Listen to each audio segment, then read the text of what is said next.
Welcome to the Blue Room podcast, an intimate space where we explore ourselves, our lives, and our relationships more deeply through therapeutic conversation. I'm your host, Fantana Shatamsa, and I'm so grateful to be on this journey with you. And today I have Bahia here with me. Hello. And we just had to start over. It was like a take two. This is our take two because my mic was covered, but it's all good. Yeah. And Bahia, you were saying how you were in this space already. Yeah. Because I was here maybe 4 years ago. And I was talking about my spiritual journey, like the whole story. So if people want like the in-depth story, they can go back into the archives of Israel's podcast. And then we can just kind of pick up like right here in this space where you've invited me to be on this. This show with you. And I'm so grateful. So thank you. Yeah, I've been going through like a lot of transitions recently, and it's really been testing my faith and my spirituality, you know, needing to like lean in and trust and really just remain hopeful, even though things just seem like they're just like falling apart. Yeah. Yeah, I know that very well. Yeah. I've gone through so many cycles of things just falling apart. And, you know, when I look at things falling apart, that deconstruction is how I refer to. It's like at a soul level, you know, deep within you, there's a higher timeline. And when I say a higher timeline, it's like something in you wants you to reach for something more. And most of us will completely ignore those calls. Yeah. You know, or we can't even hear it. Yeah. Yeah. And in that space, the universe gets a little bit louder, and says, look, you came here to experience so much more than where you are right now. Yeah. And that's where the discomfort comes in. And for me, what I've learned is when my life is falling apart, there I have an opportunity to get super honest with myself. Yeah. Get super honest and to see where I'm kind of deceiving myself, where I'm in denial of the truth of the matter, and where I just wanted to distract myself and pretend that everything is fine. Yeah. Yeah. There's been a lot of that. And I think, you know, this kind of stripping away of all the things that maybe I was holding on so tightly to is just a really nice kind of face-to-face like awareness moment where I'm just like, well, I actually feel freer now that everything's been taken away. Yes. Like that's kind of like, it's like a paradox really, right? Like it feels counterintuitive, but the more I've let go, the more I've slowed down, and the more I just begin to focus on what's here in front of me now, there is such a deep sense of peace and freedom that exists just by being in this moment right here, right now. Absolutely. And you know what I feel guided to say, and this is one of the things, like I loved when you reached out and said this is gonna be like totally unscripted and very in the moment. I'm like, that's how I roll. Yeah, you know, so it's perfect. But you know, in these moments in our lives right now, we always have an opportunity to co-create with the universe. Yeah. To really look at what's working and what's not working, and then begin to take the steps and moving in this direction that truly honors ourselves. But in that process, this is where, you know, Bahia Undefined kind of comes into the space, is the more I've stripped myself of like labels and definitions and the roles that I've played and hung on to, you know, we like to control. Our ego likes to be in control, and it likes to have this sense of importance. And when we give power to the mind and to the ego, and it wants to hold on to that power and control, that's when, for me, I started to see things crumble in my life. Yeah. Because the heart, you know, when we start to go a little bit deeper within ourselves, in our heart space is this beautifully orchestrated alignment with the universe and life. But we're so armored and we are so afraid. And we move farther away from it, I find, with things and like demands and life. Well, distractions, right? So it's a lot easier. Like if you pay attention. I always pay attention to the words people use and how they speak. Yeah. More times than not, people will say, I think. Yeah. But I think is you're already in the brain, the mind. Right. And that's a polarity organ, which means that your mind is already compartmentalizing things as good, bad, right, or wrong. Yeah. And what I've noticed within myself is I am very conscious to move into that space of I feel. Mm-hmm. So when I'm speaking, I'm going more into my emotional space, into my heart space, and getting to the truth of the matter. So in this moment, like right now, I feel super calm and at ease with you, and like fully present in this space. But earlier this morning, I had a conversation with my partner, and the way in which something was worded, I could feel in that moment that I was not in alignment. Yeah. You know? And what I would do in the past is just ignore that misalignment. Yeah. And just bury it down. Tuck it down.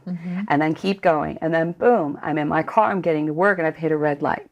And now I'm in traffic. And then I get to work, and there's a grumpy coworker or something, and then boom, all of those little things, they start to accumulate. Yeah. All because in the morning, if I had just rewound and said, whoa, I feel right now that what you just said really hurt me. Yeah. And we can have a conversation about this later because I have to go, but I just want to acknowledge that. And boom, now you've just given space to this feeling. And now it moves. And then you feel that, then the body goes, and hey. It moves. It's not held in your heart space or in your physical body. Like it has opportunity to. And we are chronic avoiders. We get so uncomfortable, like, oh, I don't want to hurt their feelings. And then boom, we're in the mind. Yeah. As soon as we're in the mind, now we're thinking that something is good, bad, right, or wrong. But how do we know that by us expressing ourselves in that moment is not an opportunity for the other person? Right. Right. What stops us from speaking up for ourselves? And that's where I'm kind of at right now. I'm in this space where I've done so much healing. Yeah. And I've, reframed a lot of my experiences in my life to not see myself as a victim, but to actually see all of those opportunities as shedding of old skin, letting go of the old versions of myself and the old layers, so that I can emerge into this being who's just a human having an experience. Yeah. And fucking loving it. Yeah. It's just all the discomfort to get to that. Oh, it sucks. Fucking sucks. Yeah. Yeah. Like I remember moments like where like I was so afraid and so scared and in such a dark place that I didn't have trust or faith. Yeah. I was questioning everything. And I knew in that moment I was up here in my mind. And I wasn't in my heart space. And one of the reasons why I couldn't get there is because I didn't feel deserving of that love. This is what we do. We keep ourselves so far away from our feels, from our heart space, because there's a belief system inside most of us that has a core wound of either rejection, abandonment, and we carry this around and we enact it out with all of these different people around us. Right. And then we can either fall into that, space of victim, or we can actually start to look at the mirror. Yeah. Yeah. I know I spoke about that in my first episode too, is like transitioning from that like space of victim to feeling like, empowered and really, taking control of your healing journey. And, it does suck, like all these things kind of coming at you and, your faith is tested and all these things come up. But like for me, like I'm kind of in that space now where it's like, the thing that I was scared of the most, I think like already happened, was like me not having like a space for my kids. Like that was like the thing that was like, oh, if that happens, like it's going to be like the worst of the worst. And so, losing our home base now, that is like the worst fear that's like come about. And that, is connected to our sense of safety in our root center. The root chakra. I'm just kind of feeling guided because I know that we in life will keep repeating the patterns of the past through our ancestral line until we can actually see it and stop it. One of the biggest things that I've learned for myself is to be a pattern interrupter. So as you were speaking and sharing that, which, that feeling can be really uprooting and very unsettled. I mean, you're still holding yourself really well because there's a resilience and a strength within you. And in that space now, I feel guided to ask you, what is the history of your ancestors, and were there times where they were uprooted and had to move?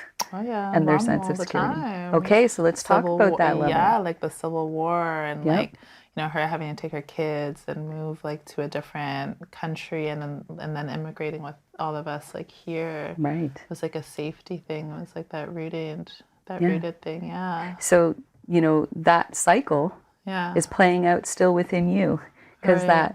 that root energy is still Yeah. looking for healing, Right. right? Is still looking for that, for you to kind of come within and go, whoa, we don't have to keep repeating this pattern. Yeah. Because I am safe here. Right. And I can be rooted here. Yeah. The stability piece, that security piece is something that is like so important. Like it's so important. Those are the belief systems that we're not even aware we have. Right. Some people look at their lives and like, why does this keep happening to me?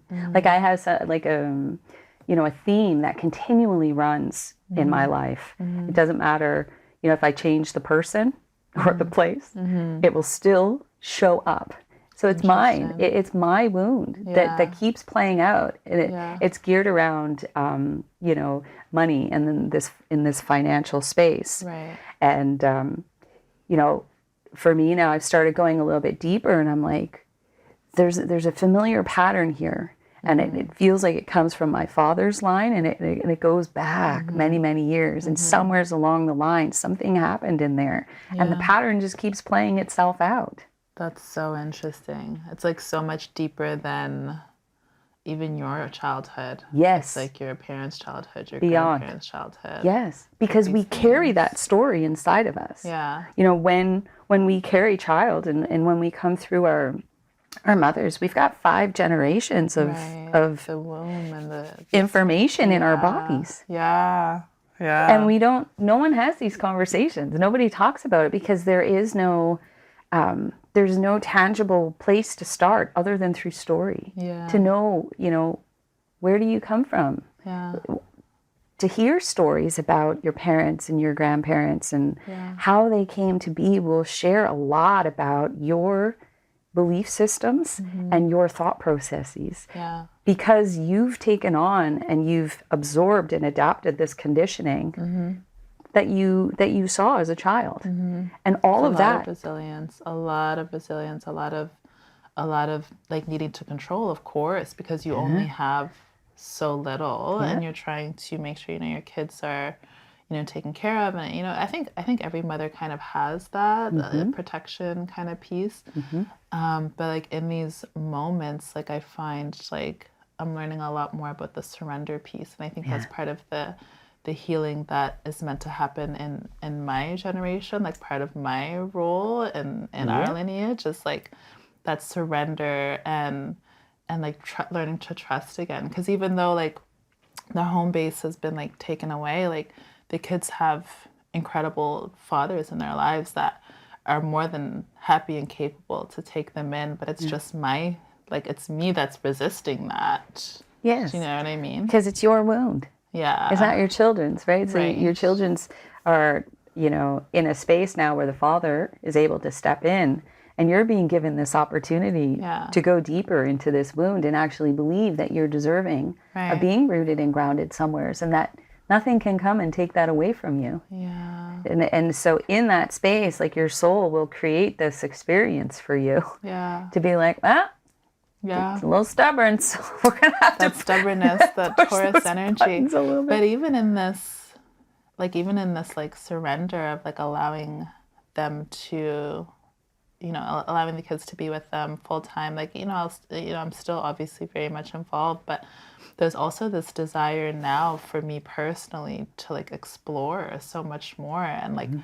And I was so stuck on that stability and that security, like wanting to be so stable and grounded. But like now that I have this opportunity where nothing is nothing is there. Yeah. So now I have this opportunity to like explore and maybe like travel and work someplace else. And, all these skills that I've learned over the years, I don't have a formal degree in anything, but there's a lot of experience and a lot of practice that I can like use in so many different places. So now the world's just like opened up so much more to me Yes. now that I've like released some of that, like, yeah, that control, which is so, And limitation. yeah. So there's some aspect of you that is wanting freedom, that is wanting expansion. Yeah. And you Yeah. did such a beautiful reframe there, you know, and instead of seeing it from, you know, the darker place, which I believe we should all explore, because Oh, yeah. our, The shadow. yeah, the That's shadow, really our important. deeper hidden fears are very important because it's Yeah. great information Yeah. for us. But I also love when somebody can take a situation and then begin to open themselves up to the new possibilities that Yeah. have come as a result of being Yeah. unattached. That's new. I feel like that's new. Like I used to let these kind of situations probably devastate me, because that's when I first like reached out to you, was like going kind of through that second separation and like trying to kind of get my footing again, which is really normal. But now I've, yeah, like part of the healing now is seeing the opportunity in there. Because when some to be frank, when so many things are going wrong at the same time, like you really have to be like, okay, like what is actually going on here? Like Yeah. if it's like one thing, you can try to control it. If it's like two things, you can try to control it. But it's like 3, 4, 5 things that are happening. Like you really have to, I find, like separate yourself a little bit from the situation and just be like, what is going on here? Like there has to, the themes that you mentioned before, but like, denial and like, what kind of illusion have I kind of created for myself? Yeah. Like, Yes. do Yeah. you know what I mean? Like now I have an opportunity to just look at the opportunity that's here. Yeah. Yeah. You know, my trifecta came in November 2020 when the same week that was my birthday, and I filed for divorce, and I was diagnosed with breast cancer. Oh, wow. And it was like boom, boom, boom. They come in threes. And I was like, oh, this is interesting. That's all you can do, I feel like. And then, you know, I am so grateful for my faith and my trust. But in that moment, I did allow myself to go into that deep space of victimization and fear. And I knew that experience that I was walking through, like, you know, filing for divorce and creating that separate, even though we had been separated for a few years, there's still a contract. And so in releasing the energy of that contract, I could feel all of the codependency, all of the old energy, and all of the hurt and the pain that I hadn't processed. And so it's like my soul chose that experience of breast cancer to purify my body. And at the time, you know, I'm a single mom and I'm at this point paying all my bills by myself. And I'm like, shit, how am I going to work? Right. What does this mean? And so there's the root, there's the security. All of my fears are coming up. And it's not only that. And then there's this fear of death. Am I going to die? Is this the end for me? Is this how I chose it? And, you know, in those moments you're tested. And I remembered like the darkest, going into these dark tunnels. And all I could feel was such self-loathing that I didn't even tap into. And here I was, you know, sharing my light and being this bright light for so many people. And to a certain point, I felt that, but it wasn't fully embodied in me. Mentally, I had the concept. Emotionally, I could feel it, but my physical body was still carrying trauma and unprocessed emotions. This is why I'm so big on somatic releasing and, you know, releasing the story that's in the body. And I'm really good at it too. You're so brilliant. Like you're just, there's so many layers to your depth, like, and it's just like, it's so interesting that, you know, even like through being tested, like with divorce and breast cancer and all of these things, like you, even though you're a spiritual healer, like you really have to practice what you're preaching in those moments. Oh yeah. And it was, you know, it was my pathway to my full embodiment. Yeah. You know, I feel in my body like I'm home. I have a new nervous system. I have a new physiological way in which I engage with the world that feels healthy. It feels clear. It doesn't feel distorted anymore. Like I don't feel the dissonance between what I think, what I feel, and how I act. It's in like alignment now. And, you know, in those moments when we're being tested, I do, like I say, it's very important to feel the shadow and have the pity party when you're feeling. Absolutely. I believe in it. You've got to too. hit the rock Oh, bottom. Yeah. You definitely have to feel those emotions. Yeah. Yeah. But the level of work that I did, and I am a very dedicated and committed person. Like, if there's one thing that people will say, I'm tenacious when it comes to moving forward and growth and pioneering within myself and to helping others. And I just remember all the work that I did, and I found creative ways to still work and bring in income, and I always had. Yeah. Every month my bills were paid. Yeah. That's faith and surrender. Right. You know, and I was able to schedule things around because I walked through that process for like close to over 2 years, because I had the lumpectomy, and then I thought, oh, I'm just gonna have a lumpectomy. It's fine, right?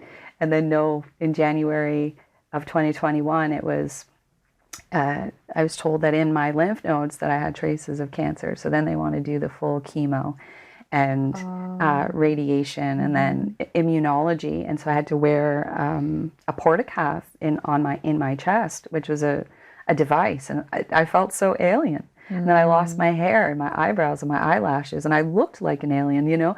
And I just remember looking at myself going, who are you? And it was like the complete death and birth of Bahia Undefined, you know? Gosh. Like from the inside out. Because when you go through 6 rounds of chemo, every single cell is dying inside. Right. So it was like we burned down the whole village that had all of the old memory, all of the old emotion. Interesting. And now I'm coming online, and so I chose to reframe that experience. Yeah. The chemo was healing elixir. It was golden light. Wow. The radiation was just me suntanning in South Beach, Miami. Our minds are so powerful. You know, we can decide what we want each experience to be. Wow. And that's the power of having faith and trust. Yeah. Because the power of our belief structures and our minds can dictate whether you're going to have a shitty experience Yeah. or be resilient and come out victorious. Yeah. And a lot of that is visceral. Like I do find that a lot of it is just stored emotion. Like I find a lot of times folks have a really difficult time coming out of that. Yeah. Because we haven't been taught how to feel. Yeah. You know, our world is so toxic and it's built on this model of you have to look a certain way, you have to talk a certain way. And I'm the complete opposite. I love walking to the beat of my own drum. Yes, Bahia Undefined. Yeah, I love challenging people's thought processes and too. concepts of what Me it is to be too. human. Yeah. Because people can look at how I'm living right now and they can, from the outside looking in, build a story around it. Yeah.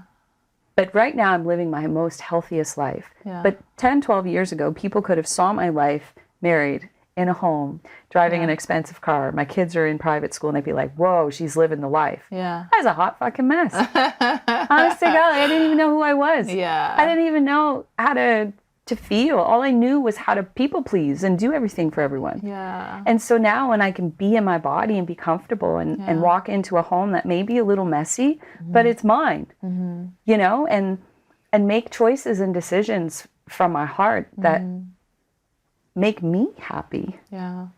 That's freedom. That is freedom. It's a lot of like unlearning. Like there is so much expectation. There's so much in society. Like there's all these pressures, you know, like I always thought, you know, at first when I had my first kid, like we would have to get married, we'd have to do everything. That didn't work. And then going through it for the second time and having like, you know, 2 baby daddies, which I talk about all the time, that was really like a disruption to kind of, you know, me. I was like, okay, I can choose to stay and, you know, please kind of the image and things like that, or I can, you know, choose to leave and continue on my journey. And then like, you know, when it comes to like labels and things like that, like that's something that is, you know, a societal kind of, it's a huge like taint. Like it's a huge thing. It's like, you know, 2 baby dads and then like, you know, never married and all of these things. And I'm like, let it be. Like, let it be. Like, I'm in that same space of you of like, I just don't give a shit like what people say. And I find the more that I'm honest about it and talk about it, then what's the worst thing that someone can say about me that I don't already? Exactly, because you're transparent. Absolutely. So you haven't given your power away. Yeah. You haven't given your power to other people's words and other people's thoughts and feelings. Yeah. Right? Because people are always going to take in any experience from their own level of understanding and perception. So you'll never please everybody. Yeah. So the most important person that we please is within self. Because when we are embodied within self and we can feel satisfied and we know that deep down we're doing the best that we can, that is the best parent for our children. Absolutely. Because what we're modeling is self-accountability and honesty and integrity. Yeah. And those are concepts that we don't teach. Right. Because we don't know how to feel. Yeah. It's, it's so much easier for people to pretend and to hide behind these masks. And, when I work with people, one of the greatest joys that I have is seeing someone's authentic light come through. Yeah. Watching their quirkiness come through and seeing you're fucking weird too. Yeah. I love it. Everyone is weird. Everyone is weird. And it's really nice. And that's why I love having these kind of more in-depth, like darker conversations. Like I love when people share about their traumas, and I love when people share about, their mistakes and like their fuck ups, because I'm like, we've all literally been through it. Like we're all just dealing with it. We all fall. Yeah, we do. And some of us can get back up, and some of us, create this space in the fall where they keep going deeper and deeper in that fall. Yeah. What do you think that is? Why do you think some people can pull themselves out and some people? I feel like it's a level of deservability. There's this really big wound in all of us, and it's the self-saboteur. Mm-hmm. It's an aspect of self that is so tied in to how you view what you feel deserving of. Mm-hmm. One of the biggest things when I'm, working with people, especially for an extended period of time, is the foundation of everything is deservability. Mm-hmm. So I remember when I was going through the breast cancer, there was an exercise that I was doing, mirror work. I was looking in the mirror and I was reading this deservability statement, and I was looking at myself in the eyes as I was reading this, and I could see some days I could get through it, and some days tears would just come down my face, and my head would be shaking no. When I would get to the part of you are deserving of a healthy body, and my body would be going, I'm like, hey, whoa, why don't you feel deserving? And all I could hear was, within myself, was these little voices of, you're a piece of shit. No one loves you. No one cares about you. And I'm like, somewheres along the line, someone made me feel that way. Yeah. And I held that belief inside of me. Mm-hmm. And so disease is, it's a manifestation of unresolved emotions. Yeah. So as, this disease is presenting itself now, it's giving me an opportunity to heal and transform at a deep level. Yeah. So in that space, you've got to love yourself. There's got to be some form of feeling deserving of a good life. Yeah. That for me is the difference between people staying down. And, I do feel like our unhealed parents too, in our childhood years, those little things that they may have done or said, not to cause hurt or harm intentionally. But we hold on. But we hold on to because we were so innocent. Yeah. So in our minds, from the ages of 0 to 7, we're in theta in our brainwaves. So all we're doing is looking at these people that love us and take care of us. There are heroes. Mm-hmm. And the things that they say and do at that age and at that level stick to us and impact us. And they're embedded in our unconscious behaviors and motivations through life. So if a parent leaves, for example, at a young age and doesn't have contact with you, you've planted a seed deep inside of you that you're not deserving of love. Yeah. So every relationship you have, you're going to get close, and then boom, you're going to do something to pull out because you don't want that person to leave you. Mm-hmm. You'll always be chasing love, but you won't fully commit. Mm-hmm. And then we have all these different forms of attachment. Like it's so deep. Like there's so many levels. So for me, that's the difference. It comes down to the deservability. Yeah. So I had to have this piece, this aspect of self that was healed enough to know and say, get your fucking ass up. Mm-hmm. You're not done. Yeah. You're not done here. Yeah. And if we can cultivate that aspect of self within us, and she doesn't, or he, that aspect doesn't always have to be present. But as long as we can cultivate it and have a visceral feeling of what it is to honor ourselves, it's just like a muscle. You got to keep practicing and connecting into that aspect of self. And then that voice gets louder than all the others. And then when you have like the meeting with all your parts, let's say you're to have like a conference with all of your parts. You kind of want the one that's on your side being the ringleader, you know? Yeah. And sometimes mine isn't. Like I can tell when I'm spiraling, and I still spiral because I'm human. Absolutely. I'm so glad you said that. Yeah. And when I'm spiraling, I can feel myself going back into a certain age. Yeah. Because my partner right now is reflecting so much of my unhealed father wounds. And I love him to pieces, but he's bringing up and out a lot of my unrepressed frustration and anger of not being heard or seen as a child. And I've had temper tantrums, and I'm just like, what the fuck? Yeah, it's like, oh gosh. And they feel good because, like, in that moment as I'm having them, that healed part of self is coming in, and I can hear the soft voice, and it's like, oh, what are you girl, doing? yeah, something's coming through. Just let it come through. And then here I am sobbing hysterically and muttering like the most ridiculous things. And then that part of me just needs to somatically react and release. And I've only had to have 2 of them. And I'm telling you, it is so cathartic and profound. Once I'm done that temper tantrum, which literally is a minute and a half, I'm fine. Whatever that thing was, it just needed to doesn't even matter anymore. And I'm like, shit, this works. Like toddlers got it. And we stop the tantrum midway because we're uncomfortable. Stop crying. But if we just let them release their disappointment, be so much better after. They'd be fine. They are fine. These are the little things that we haven't been taught.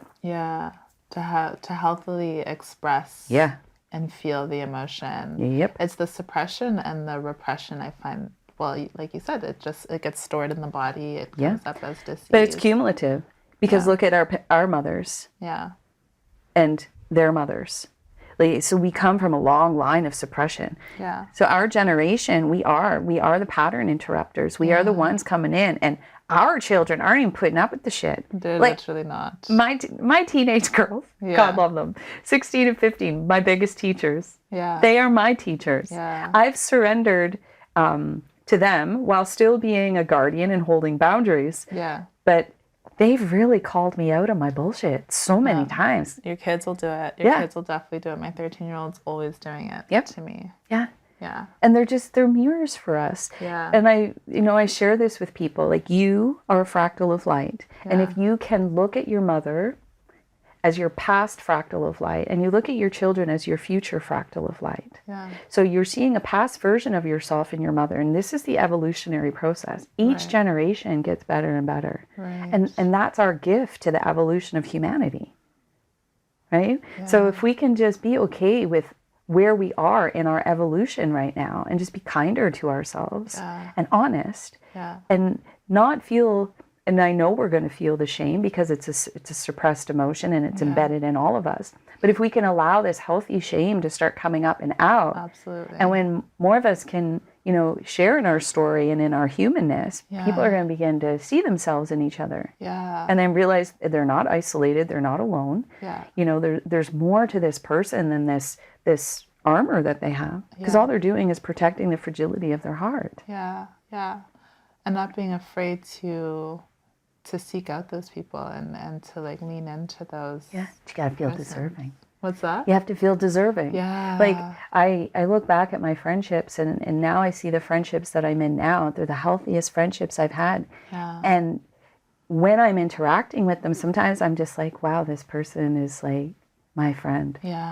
And I feel deserving of that level of love and care and attention with there's no agenda to it.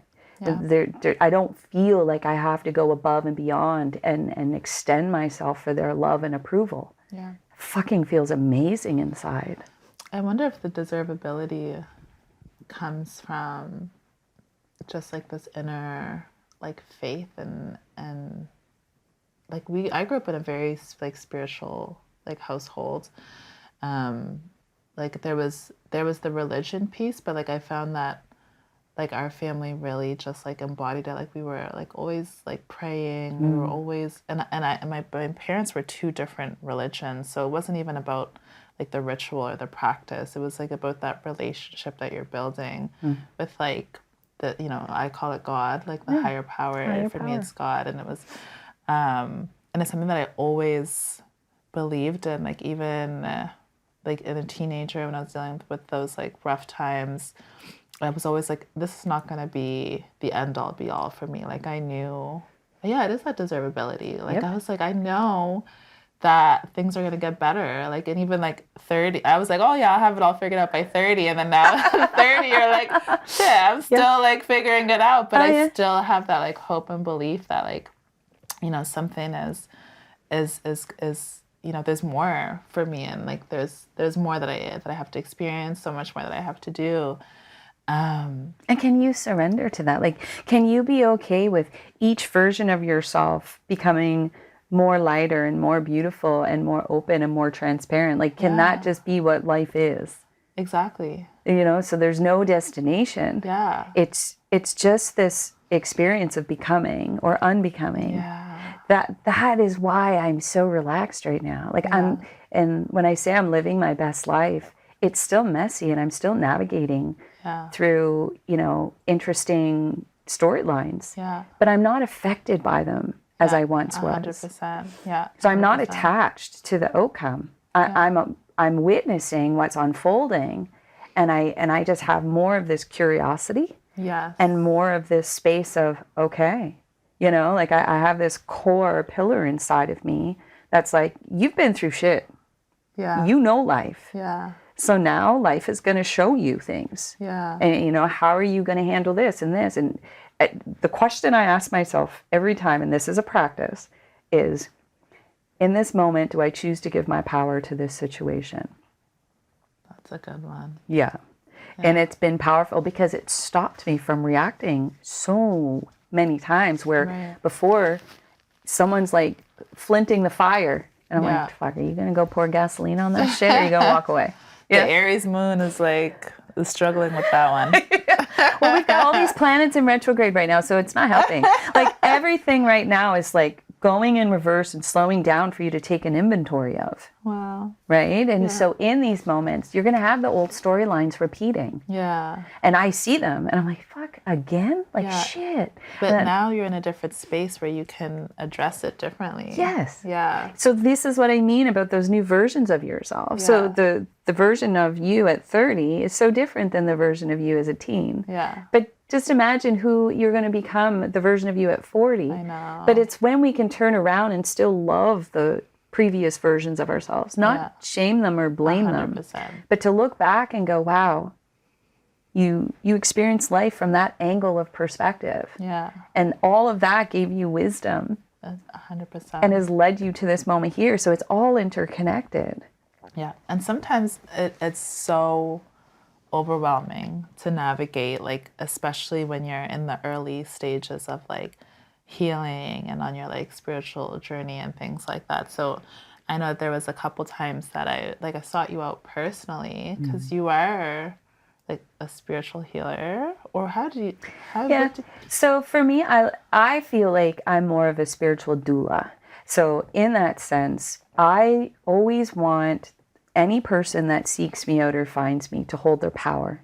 Always. Yeah. I want to create a safe space for someone to let go, to be able to share with me, and through that safe space to let the pain, to give space for the pain to come up, to be transformed. And what we're doing is really just peeling away layers and layers and layers of old skin that are hard to let go of sometimes because they've got to move through like our spiritual body, our mental body, our emotional body, and our physical. Yeah. But when you have someone who's walked through darkness and has come through to the other side embodied, that person has enough depth to be able to go, I got you. Yeah. You know, and when you feel that level of safety, then you can start letting go. Yeah. So in that space, it's like you're in that birth canal and you're birthing your new self. And that's where people get caught in the canal because it's so dark It's so tight, it's so constricting that people will stay in that for years. Forever. Yeah.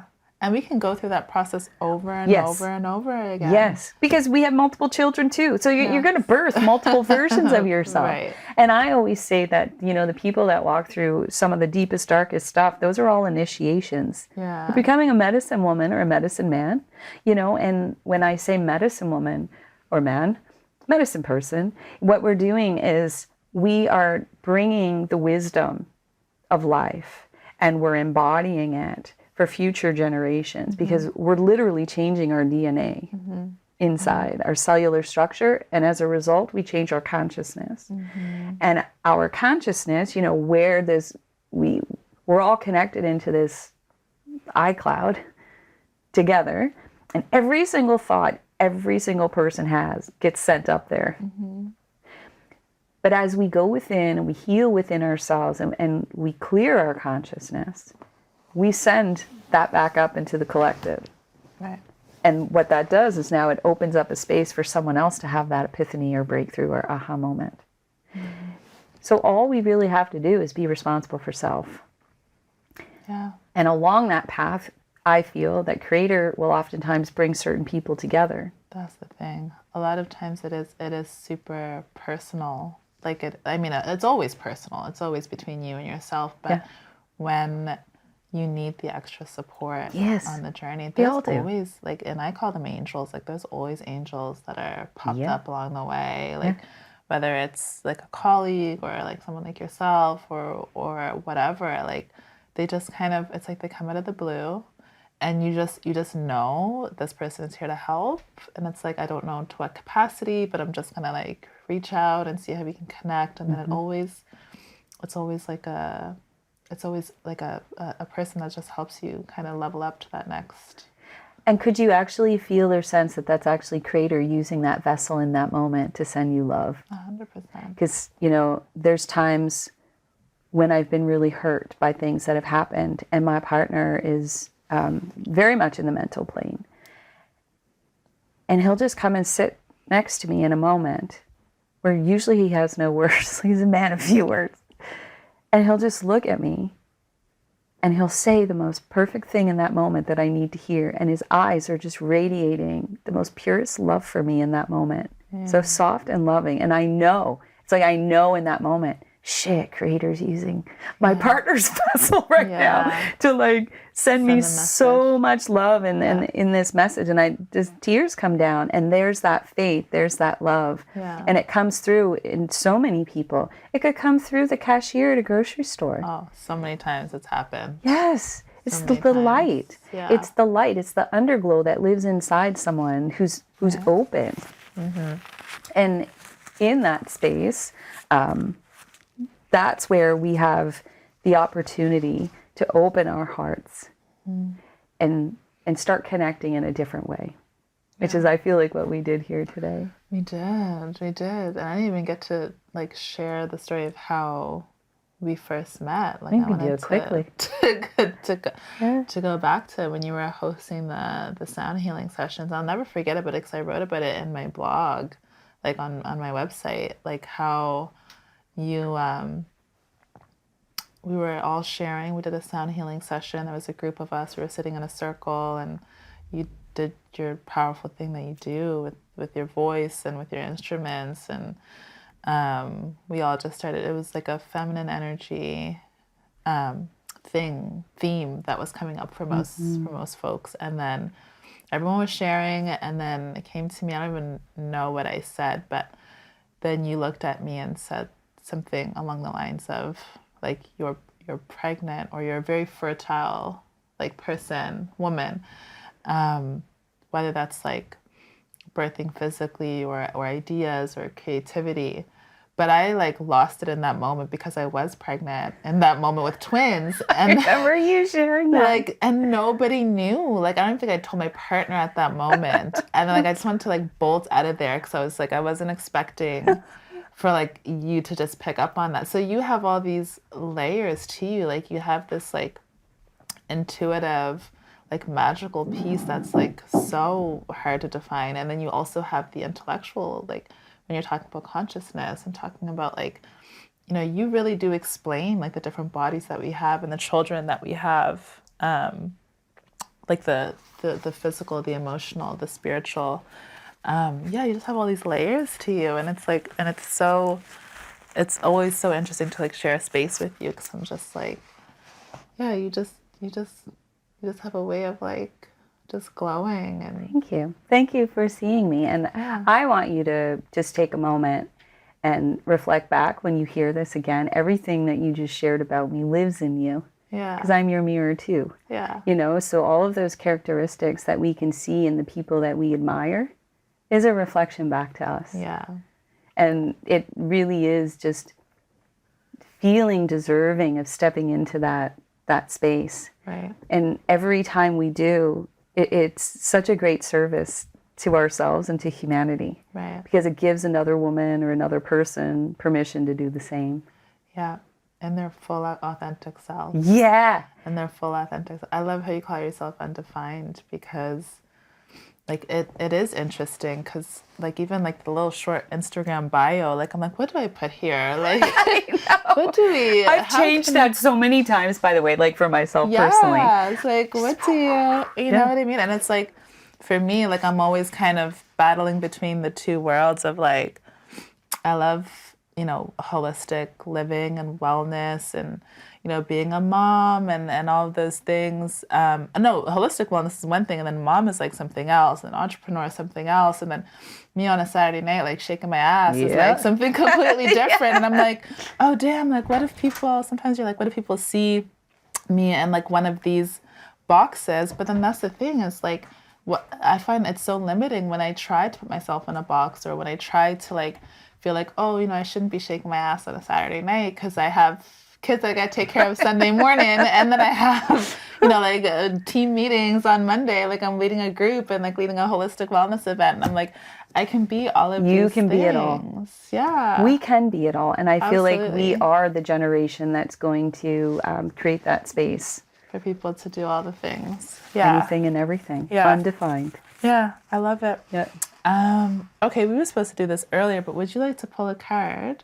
Quickly, sure. Yeah, just pull a card, and whatever it says will be our message. Well, it's a question that you get to answer. Oh, wow. For yourself. Okay. Yeah. It's good that you're shuffling, and if it ends up being a card that's already been picked 100 times, I'll ask you to pick again. Okay. There it is. When was the last time you felt vulnerable with someone? Oh, geez. That's a good one. Yeah, well... Other than today. Well, yeah, so I'm learning to become more vulnerable with my partner and sharing things that I would normally keep within myself. Mm-hmm. When I'm feeling disappointed or let down, I'm owning that that's my own feeling, but I'm using my voice, even though it's shaky, and sharing that. Yeah. So I feel like that for me, the last time I felt vulnerable was having that conversation with my partner. Yeah. I love that you said even though your voice is shaky. Yeah. Because some of us will just try to avoid it if our voice is shaking. And even like with public speaking and stuff, it's like, someone still has to hear what you have to say. So absolutely. And sometimes our voices will freeze. Mm-hmm. So my voice would freeze in the past because of the childhood trauma and things that I was exposed to. Your vagus nerve, your vocal cords won't Mine has work. Physically done. Yeah, throat chakra. Mine as well. It will just close. It's a survival mechanism because your body actually believes that you're going to die, right? So that's the belief work. That's the stuff that I like unraveling with people. Yeah. And once I could let my body know it was safe to express and it wasn't going to be punished or harmed, that's when like the little quips and I could feel the energy moving, and it all starts with that one little step. It always through awareness. Yeah. And there's always a story connected to why we can't move forward or do something. Yeah. And I happen to be really good at untangling those stories. I love that. Yeah. And are you still providing like one-on-one sessions with folks? Yeah, And you have people a can find me. toolbox. Like you do, sorry, I didn't even like Yeah. you do your sound healing. You use cards. We used like some dice one time. Yeah, We I used a just little bit of everything. whatever is intuitively needed in the moment. But one Yeah. thing that I'm really proud of is I've started a 6-month mentorship called Shine Your Light. And Okay. I take 10 people from the end of October to the end of April. And I have 6 modules, and you go through everything that I know. I've basically compartmentalized and brought into a space where people can learn how I work with energy and then bring it into their own work and their own practice. So I've already done 2 successful mentorships. So I have, and once they graduate through that, they join as a circle of sisters. So there's 20 that have gone through, and I'm starting my next one this fall. Nice. Yeah, so I'm really excited. The mentorship has been very transformational for people. Wow. Yeah, and then So I it's like still, tapping into like your spiritual powers, your and we can even remove spiritual and just go your own badassery, right? So, module 1 is the deservability, and we start breaking down the bodies. Module 2 is accessing your Akashic records, your soul records. And module 3 is sound healing. Module 4 is transpersonal hypnotherapy, parts therapy. Module 5 is shadow work, and module 6 is kind of like bringing it all together and stepping into I'm your glad uniqueness. they did shadow work at the end Yeah. because you built the foundations Yep. for folks so they were ready to dig into it. Yeah. I love that. Well, thank you for Thank you. for sharing that. It was so good to It was good to see you again. Yeah. And you can reach out anytime. I always do, I feel like, and I definitely will continue to. And I feel good things are coming for you. In this uprooting, you're finding new roots. The old roots are leaving because something new is coming through for you. It's an initiation into your medicine woman. I believe. Yeah. I received that. Thank you. You're welcome. Thank you guys for tuning in. If you want to learn more about Bahia, you can find her, I think, on Instagram. Yeah. Bahia.undefined. And my website is universalhuman.ca. There you go. Do yourself a favor wherever you're at on your journey and check her out. Thank you for tuning in, and we'll see you guys soon. Thank you.